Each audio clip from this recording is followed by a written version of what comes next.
The story begins with a haunting flashback set in 1992. A young girl named Rebecca wakes up in the middle of the night to strange splashing sounds coming from the backyard pool. She looks out the window and sees her sick little brother's favorite toy boat floating in the deep end.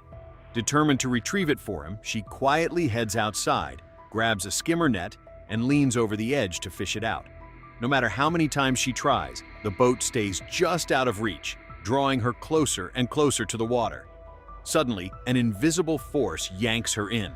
She struggles to swim back to the surface and thinks she sees her mother calling her name from the side of the pool. But when she looks again, no one is there. The pool lights begin flickering wildly. Terrified, she swims toward the edge to climb out. Just then, the toy boat reappears right in front of her. She hesitates, then swims back to grab it. The instant her fingers touch the boat, something seizes her leg and drags her down into the depths. A ghostly voice whispers the word Temagami. Rebecca fights desperately and begs for help, but she is pulled under completely. Only her slipper floats back to the surface. We then cut to the present day. The Waller family, former professional baseball player Ray, his wife Eve, their teenage daughter Izzy, and their young son Elliot, is searching for a new home after Ray's diagnosis with multiple sclerosis forces him into early retirement. Ray relies on a cane, suffers constant pain, and quietly mourns the end of his career. While the rest of the family tours one house, Ray stays in the car listening to baseball updates on the radio. No, his head throbs with pain, but he pushes it aside when his kids call him over. He joins them inside using his cane. The realtor, Kay, shows them around, but the house does not feel right, so they decide to leave. On the drive home, Ray notices another house with a "for sale" sign, the same one from the 1992 prologue. They call Kay back and she takes them through it. She explains that the house has had only one owner for the last few decades. Eve likes how close it is to the school where she works as a teacher. Ray is immediately drawn to the large in-ground pool in the backyard, even though Eve has always been afraid of deep water.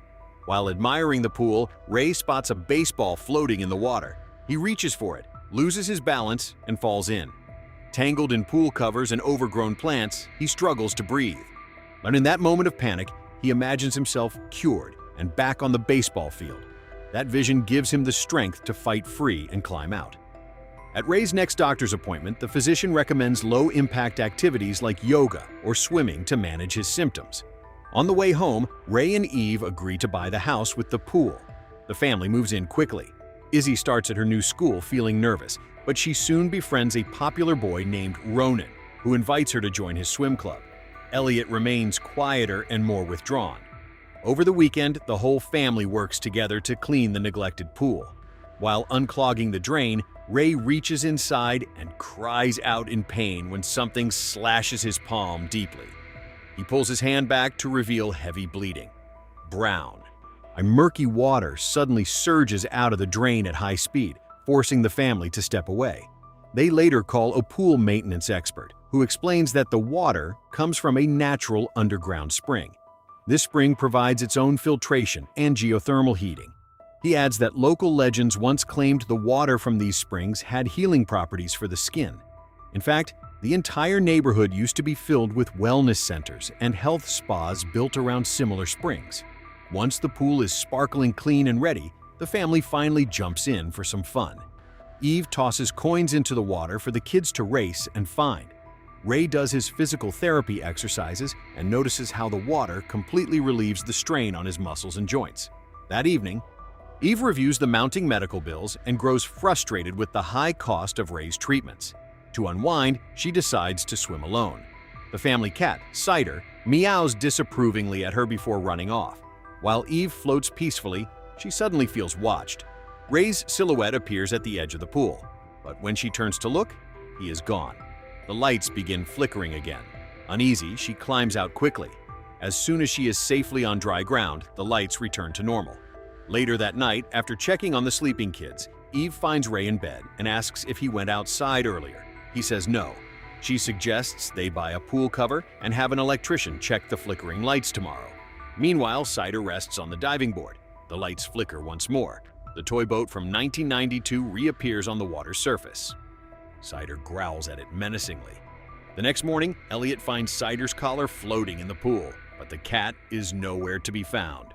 Ray retrieves the collar, accidentally wetting his bandaged hand. When he peels off the bandage, he is shocked to see the deep slash wound has healed completely overnight. That afternoon, the family installs a pool cover.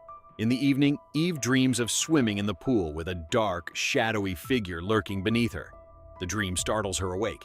She notices Ray is not in bed and looks out the window to see him swimming with unusual energy and strength. At Ray's follow-up doctor visit, the physician runs tests and is stunned to report that his multiple sclerosis has improved dramatically. Ray credits the twice-daily swimming sessions as his new water therapy. Ray grows increasingly obsessed with his progress. He exercises in the garage while recording videos of himself. Elliot asks him to swim together since the boy is not allowed in the pool alone, but Ray brushes him off and suggests playing their coin fetch game instead. He draws a smiley face on a coin and hands it to Elliot. Alone in the pool, Elliot places the coin on his action figure and dives to retrieve it. Suddenly, more coins begin falling from above. Thinking it is his dad playing, Elliot resurfaces quickly, but the backyard is empty. He dives again to collect the coins. When he looks up, he sees a figure standing by the pool edge. He surfaces again. Still no one. As he swims, something pounds loudly on the diving board. He hears a girl's voice calling for help from the pool's purifier drain. The voice introduces herself as Rebecca and claims she is trapped inside Elliot's action figure. He reaches into the drain to grab the toy and feels it tangled in long hair. A cold, creepy hand suddenly grips his wrist. After a brief struggle, he frees himself and sees a shadowy figure inside the purifier. Terrified, Elliot runs to tell Eve. She investigates, but finds nothing unusual, only the action figure floating calmly in the water. When Ray hears the story, he suggests Elliot might be imagining things because he has not made many friends yet. Eve proposes hosting a pool party so the kids can socialize more. Later, the family attends Elliot's baseball practice to support him. The team recognizes Ray as a famous former player and asks for tips, and they convince him to join a few swings. His first attempts fail and he even falls, worrying Eve, but Ray reassures her he is fine. On his next swing, he thinks back to the pool and his vision of being cured. He hits the ball with tremendous force. It cracks and shatters the stadium lights. The team cheers, but Elliot looks upset that his dad stole the spotlight. That night, Eve and Ray go out for dinner, leaving Izzy in charge. Izzy invites Ronan over secretly and threatens Elliot to keep quiet. They swim and play Marco Polo. During Izzy's turn with eyes closed, she calls Marco. Ronan pranks her by quietly leaving the pool. The radio turns off by itself.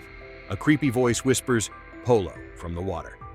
Izzy moves toward it, thinking it is Ronan. The entity vanishes when she gets close, then reappears behind her to say "Polo" again. It disappears once more when she turns. Still believing it is a joke, Izzy dives in to chase it. The pool suddenly feels bottomless. The entity grabs her leg and begins pulling her down. Izzy kicks frantically with both legs until she breaks free. She spots a bright square of light above and swims desperately toward it as the pool lights flicker. She resurfaces, gasping for air. Ronan helps pull her out. Shaken, she explains what happened, but Ronan insists she was alone in the pool for only a few seconds. Izzy's parents return home just then. Ronan kisses her quickly and runs off.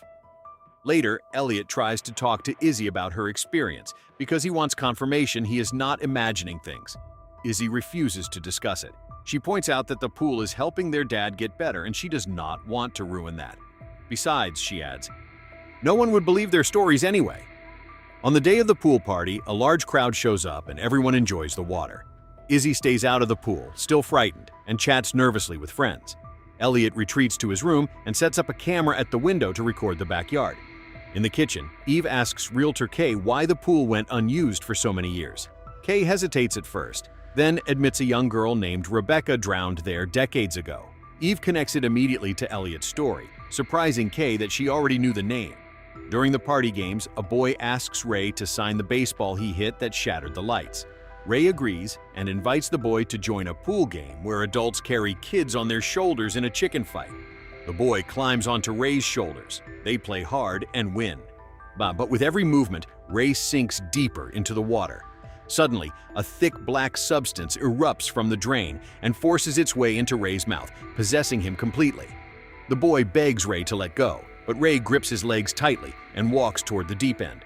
The toy boat appears floating above them. The boy begins to drown. Elliot watches the horror unfold on his camera feed and runs to alert Eve.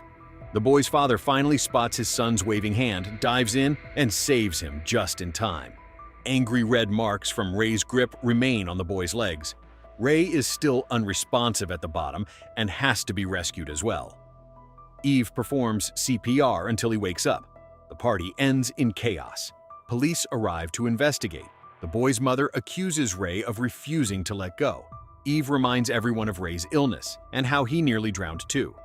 And the boy's father, who coaches Elliot's baseball team, says he will not press charges, but does not want Ray at practice anymore. The mother snaps at Eve, telling her to stay away from their family forever. Frustrated and scared, Eve tells the kids to get in the car and announces they are leaving the house immediately. She insists something is terribly wrong with the pool. Ray defends the pool and says it is helping him. Eve reminds him a boy almost died because of it. Ray reluctantly gets in the car, and they drive away. After only a few seconds on the road, Ray begins coughing violently. His veins turn black. Eve stops the car as he vomits a thick, dark liquid. The family rushes back home and puts Ray to bed. Eve calls the doctor, who cannot see him until Tuesday, and advises keeping him resting. Ray apologizes for nearly drowning the boy, but keeps begging creepily for one more swim, describing how incredible it feels down there. Eve refuses to let him leave the bed. Worried, she empties the pool by dropping a hose into the main drain to drain it into the house water supply. The next day at work, Eve researches the house's history online. She discovers that every previous family who lived there lost a loved one. Desperate for answers, she calls Kay and gets the address of Rebecca's surviving mother, Lucy. Eve visits the elegant home. Lucy, now elderly and frail, listens as Eve describes the strange events. Lucy grows nervous, overpours her water glass, and begins coughing. When Eve presses, Lucy finally breaks down in tears, black tears streaming from her eyes. She reveals the truth. Before the house existed, the land held a natural spring called Temagami, meaning deep water. People once worshipped it because it granted wishes, but every wish required a sacrifice in return. On the night Rebecca drowned, Lucy had wished for her own sick son to be healed. The spring used Lucy as a vessel to grant the wish, taking Rebecca's life in exchange. Their son grew up to become an ambassador. Lucy insists that true love requires sacrifice and urges Eve to let Ray heal. Eve calls the idea monstrous and storms out. Lucy's oxygen hose fills with black liquid. The room's fountain does the same. Possessed, Lucy speaks in a distorted voice, warning that the water will sleep again. Back home, Ray showers when the contaminated water supply possesses him again. The empty pool drain begins oozing black liquid, refilling the pool mysteriously. The kids arrive home and call for their parents. No answer. Izzy tries Eve's phone but gets no response. She checks the garage. Elliot pours a glass of sink water and watches it vibrate on its own. He hears meowing outside and hopes it is cider.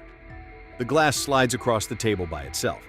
In the backyard, Elliot discovers the pool is full again. The meowing comes from a floaty in the deep end. He crawls along the diving board to reach it. The cover handle spins on its own. A creepy creature appears on the floaty, pierces it with long nails, and deflates it. Elliot falls into the water. The handle continues spinning to close the pool cover. Inside the house, the glass finally shatters. Eve arrives home and grabs the spinning handle to stop it, but it pushes her back hard. She tries again. Izzy rushes out to help. Together, they force the handle to stop and kick it until it breaks. Eve jumps into the pool with the hose for extra air and searches for Elliot. She cannot find him even after moving the floaty. She keeps swimming deeper and sees a dark, endless abyss at the bottom. Eve returns to the surface briefly for breath, then dives back in with the hose. Meanwhile, Izzy slips on water inside the house and falls onto broken glass, cutting her hand. She hears a creepy sound and investigates. Ray suddenly appears behind her with black eyes and water pouring from his feet. He says he has been looking for her. Izzy looks away for a second. He vanishes. She tries to call 911. Ray reappears, knocks the phone away, and strikes her face. He claims Elliot's life is too hard, and it would be kinder to sacrifice him. Terrified, Izzy runs. Ray grabs her hair, ripping strands out. She escapes and hides in the garage. The TV turns on by itself. playing footage of Ray's greatest baseball game before static takes over. Ray yells from outside, but eventually locks the garage door and leaves. In the pool, Eve finally finds Elliot and grabs him to swim up. Drowned souls of past victims surround them and try to block their escape. Eve fights them off. Rebecca's ghost appears and tosses the smiley face coin, revealing they have been upside down in the abyss. The light becomes visible. Eve swims toward it desperately. Elliot is unresponsive on the surface. Eve begins CPR. Ray appears behind her, possessed, and says it is too late. The pool chose Elliot. Eve begs for help. Ray grabs her by the neck. Izzy emerges with a baseball bat. Eve signals her. Izzy swings hard at Ray's legs, knocking him down. Then she strikes his back repeatedly until he vomits black liquid. One final blow to the stomach triggers visions of Ray's happiest family moments. Hearing Eve and Izzy call his name, Ray expels all the black goo and returns to himself. Elliot wakes and vomits the dark liquid. The pool's darkness surges again. Ray realizes the entity will not stop until it claims a sacrifice. He jumps back into the water and swims straight into the abyss. Elliot fully recovers as the darkness drains away, taking Ray with it. Sometime later, Elliot watches a loving video message Ray recorded for the family. Eve returns the smiley face coin to him. She wonders aloud if they should sell the house. Izzy and Elliot point out that the curse would simply move to another family, and Ray would never want that. Instead, they decide to stay and fill the pool completely with dirt, burying the evil forever so no one else will suffer.